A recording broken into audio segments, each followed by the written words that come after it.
Shanghai as a beer style. Shanghai is like pretty elegant. Probably be something along the Belgian style of beers, Belgium. where they come across as very sophisticated and like, wow, what's going on here? But at the end of the day, it's actually very simple ingredients. It's just yeast, and it's maybe a brewery that's been around for 300-400 years. So almost kind of like a Belgian blonde.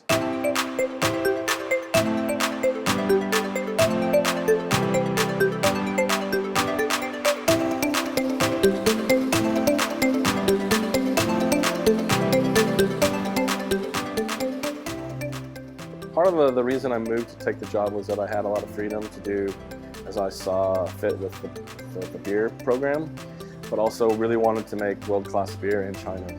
So part of that is also getting your beers onto a competition level, and then hopefully winning medals. If not, at least you're getting constructive feedback to improve the beer. So we were relatively lucky, I guess. Some of the first competitions we entered, we were already winning medals. So that was great. I felt great personally, but also for the team, and that we were really building something kind of unique to be proud of, and really try to put China on the craft beer map. For me, it was exciting coming to China and like having access to different spices and herbs that maybe I was a little familiar with, but not super familiar, and definitely not fresh as far as the herb or the spice. So having the ability to kind of play around with that in beer and see what flavors you could get was quite awesome, but also the storytelling behind that is quite powerful, because people are going to associate that ingredient with something that they know from their hometown or their province or their experience while traveling around China.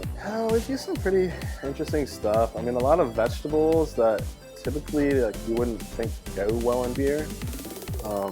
We do a cucumber beer here called Kula Saison, and it works very well. We use chili peppers, the goji berries is pretty interesting. Different teas work different ways. Yeah, just kind of still exploring, finding new ways to use interesting stuff.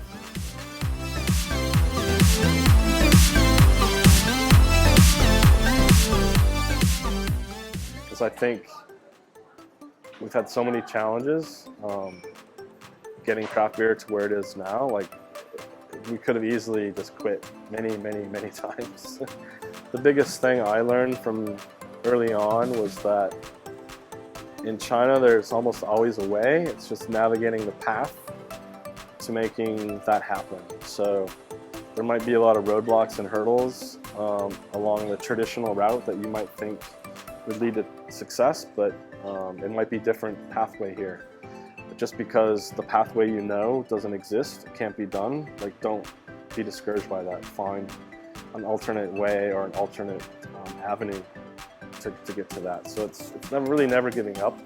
For me, the ultimate satisfaction is to create something that's special here, knowing that I've contributed to the craft brewing movement in kind of its pioneer stage for China, and that when I do go elsewhere, that I can always look back as like a really proud moment in my life, and knowing that it's still going to thrive and succeed by the existing players, but of course lots of new players that come in the market. So I think there's opportunities for all sorts of people to do that in Shanghai or elsewhere in the country.